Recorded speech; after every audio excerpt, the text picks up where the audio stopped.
Men nu vil jeg egentlig lige vise, hvad jeg har med. Jeg har to briller med, så hvis de ene går i stykker, så har jeg i hvert fald et ekstra. Så den her, hvor der er numre og sikkerhedsnål og alt det sådan noget i. Så har jeg selvfølgelig en hjelm med.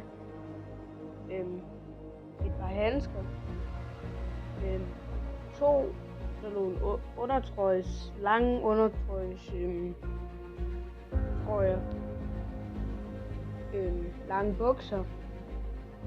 En tyk jakke. Og så har jeg et ekstra sæt tøj til, at hvis nu for eksempel at jeg regner, og man bliver helt våd, så har jeg det her ekstra. Og så en skinsuit her. Og ja, og så er det jo egentlig bare det her, jeg er med. Og her der har vi sådan en cykel, og vi kører kun med en klik foran. Og den er så helt klar til